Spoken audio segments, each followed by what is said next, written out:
Hello प्यारे बच्चों, कैसी चल रही है आप लोगों की पढ़ाई? बढ़िया। चलो बढ़िया चलनी भी चाहिए। आज का जो हमारा वीडियो लेक्चर है ना, इसमें हम पढ़ेंगे दो devices, velocity selector and cyclotron के बारे में। ये दोनों ही डिवाइस लॉरेंज फोर्स के एप्लीकेशन पर बेस्ड है। ठीक है, लॉरेंज फोर्स क्या?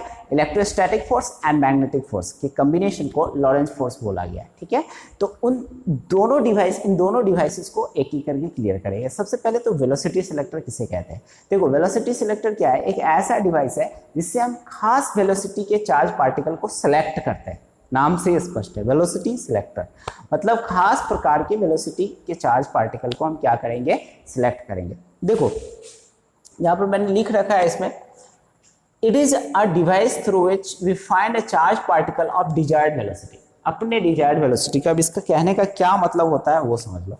कुछ चीजें मैंने वर्क कर रखा है ताकि मैं सिर्फ समझा सकूं आपको। जैसे 2, 3 एंड 5 इतना मीटर पर सेकेंड की वेलोसिटी का है चार्ज पार्टिकल, लेकिन हमको 3 वाला ही चाहिए। तो इस खास प्रकार की वेलोसिटी के जो चार्ज पार्टिकल है ना, इसको हम क्या करते हैं? फिल्टर कर लेते हैं। समझ में नहीं पाते? तो ये काम कौन करता है? Velocity selector. किसी चार्ज पार्टिकल को perpendicular electric and magnetic field में, ठीक है, perpendicular electric and magnetic field में जहां पर electric force and magnetic force equal हो, पास कराया जाता है।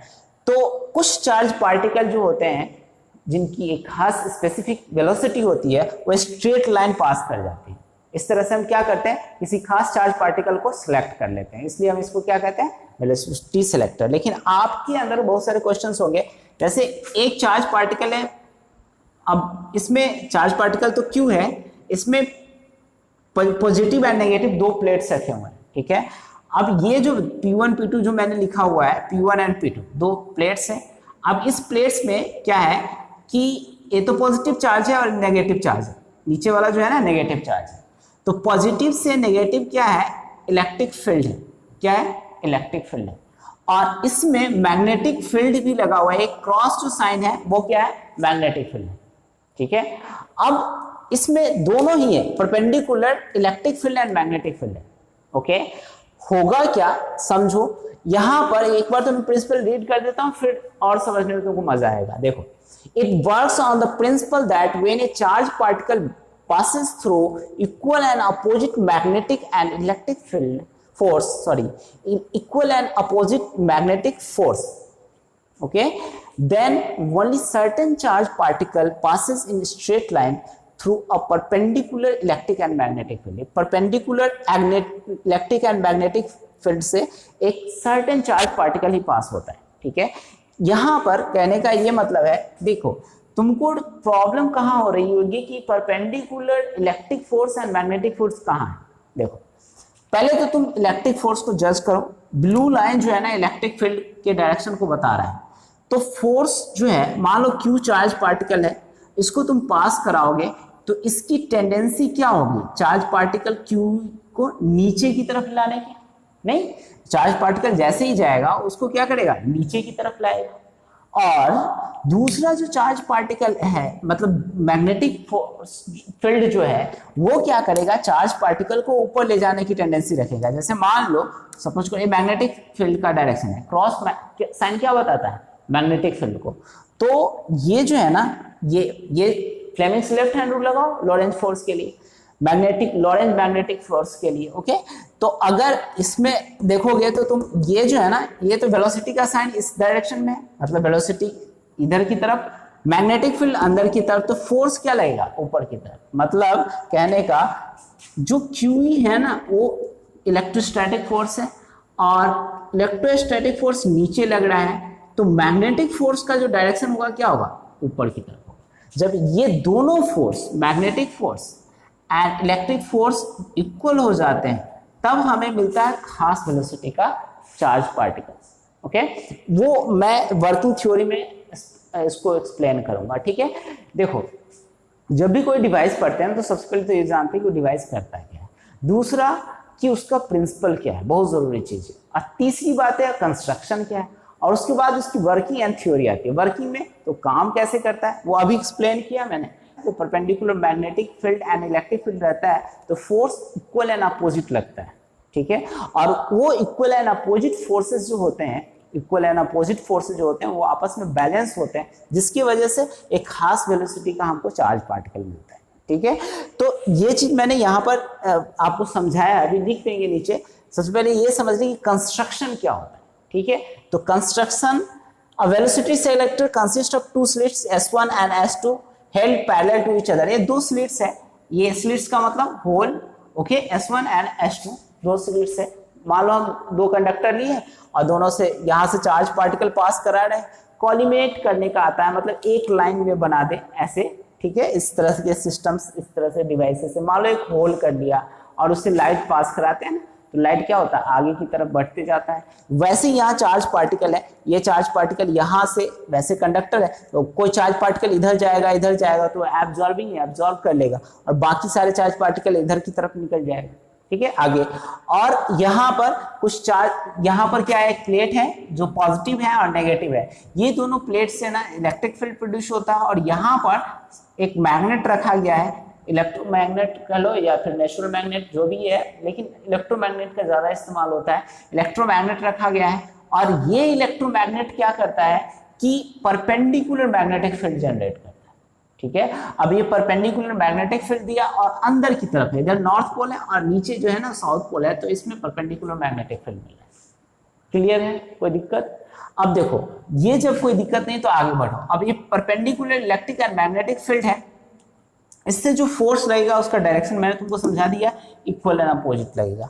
अब हमें देखना है दूसरा पॉइंट, ऐसी लाइन देके लिख लो। ठीक है, दो स्लिट्स होते हैं तो देख लिए। दूसरा है, in the region between the slits uniform electric and magnetic fields are applied perpendicular to each other. ये condition, this is the what construction. इस तरह से इसको कंस्ट्रक्शन तुमको करना पड़ेगा। ओके, अब हमें वर्किंग एंड थ्योरी देखो। वर्किंग में तो प्रोसीजर कैसे काम करता है, थ्योरी न्यूमेरिकल कैलकुलेशन देता है, तो यहाँ पर वर्किंग एंड थ्योरी थोड़ा सा छोटा है, तो हम यहीं पर एक्सप्लेन कर लेते हैं। और यही चीज जो है ना, मतलब इकट्ठा ही वर्किंग एंड थ्योरी को एक्सप्लेन कर लेते हैं। लेकिन अगर साइक्लोट्रॉन हम पढ़ेंगे तो वहां वर्किंग अलग और थ्योरी अलग होगा। ठीक है, तो अब जैसे वर्किंग एंड थ्योरी है ना, उसमें क्या है, मान लो सपोज करो कि एक चार्ज पार्टिकल है, okay,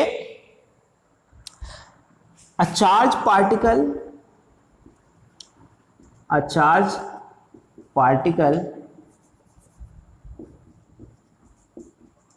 particle Q is moving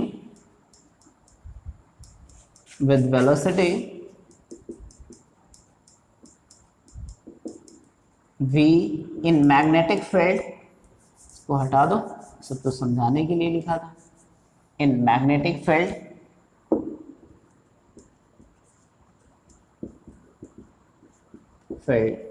B, okay, B magnetic field में V वेलोसिटी से मूव करता है। ठीक है, तो यहां पर जो इसका चार्ज मैग्नेटिक फोर्स होगा वो कितना होगा, Q V B sine theta, और साइन थीटा क्या, परपेंडिकुलर मैग्नेट। जैसे वेलोसिटी जो है ना उस चार्ज पार्टिकल का, वेलोसिटी का डायरेक्शन क्या है, यहां लिखा हुआ है वेलोसिटी जो है ना वो परपेंडिकुलर ऐसे है, मतलब मैग्नेटिक फील्ड तो अंदर की तरफ है और ये वेलोसिटी इस तरह से, मतलब ये परपेंडिकुलर है। तो 90 डिग्री का एंगल बनाएगा ना, तो q v B sine 90, sine 90 की वैल्यू कितनी होगी 1, तो क्यू वी बी ये तुम्हारा हो गया मैग्नेटिक फोर्स। ओके, और जो इलेक्ट्रिक फोर्स है, इलेक्ट्रोस्टैटिक फोर्स, वो भी लग रहा है इलेक्ट्रिक फील्ड के कारण।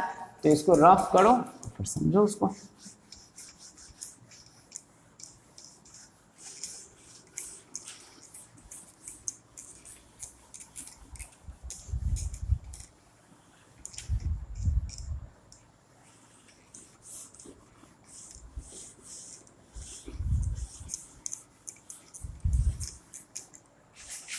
देखो ये जो है ना मैग्नेटिक फोर्स तो इतना है, और इलेक्ट्रोस्टैटिक फोर्स लगेगा कितना लगेगा, Q इंटू E।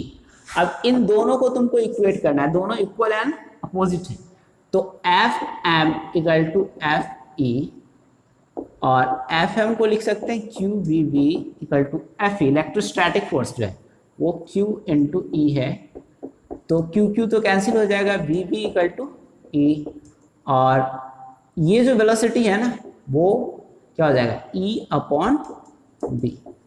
ये है तुम्हारा वेलोसिटी। समझ में आई बात है? तो ये वेलोसिटी सिलेक्टर का काम, मतलब आपको खास इलेक्ट्रिक फील्ड देना पड़ेगा और मैग्नेटिक फील्ड देना पड़ेगा। उसमें आप क्या करेंगे, किसी खास तरह के चार्ज पार्टिकल को सिलेक्ट कर लेंगे। ठीक है, तो ये हो गया velocity of charge particle, velocity of charge particle का वेलोसिटी। अब इसमें जो है ना, इसमें वेलोसिटी ऑफ चार्ज पार्टिकल पता चल गया। अब हमें क्या करना है, इसका यूज पढ़ना है। ठीक है, ये तो क्लियर हो गया होगा तुमको, ज्यादा दिक्कत नहीं। ये सब जो लाइन हमने बनाया ना, चार्ज पार्टिकल की डिफ्लेक्शन है। क्यों चार्ज पार्टिकल फोर्स की वजह से, जिसकी वेलोसिटी खास नहीं होती, एक स्पेसिफिक वैल्यू नहीं होती, जो स्ट्रेट लाइन नहीं जा पाता और डेविएट हो जाता है, और जो स्ट्रेट लाइन निकल जाता है वो हम क्या कर लेते हैं, सिलेक्ट कर लेते हैं। ठीक है, इलेक्ट्रोस्टैटिक फोर्स, अब तुमने देखा ये इलेक्ट्रोस्टैटिक फोर्स क्यूवी नीचे की तरफ लग रहा था, और मैग्नेटिक फोर्स क्या लग रहा था, ऊपर की तरफ, एफएम QVB। ओके, तो QV इक्वल टू क्या होगा, QBB, और यही चीज तुमने यहाँ पर करा है। अब ना इसका यूज क्या है, देखो इसका यूज ना जे थॉमसन ने E/m रेशियो निकालने के लिए किया था। स्पेसिफिक चार्ज वैल्यू जो कहते हैं ना, चार्ज रेशियो, उसको निकालने के लिए जे थॉमसन ने किया था। इन 1897 J Thomson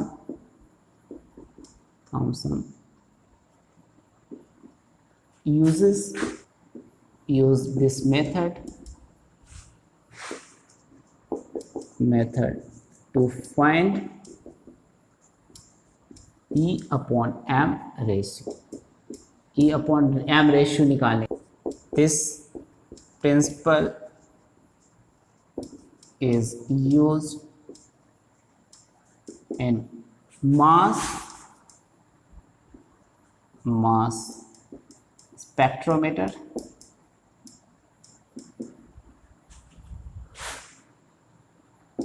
which is used to find specific Q/m ratio of charge particle.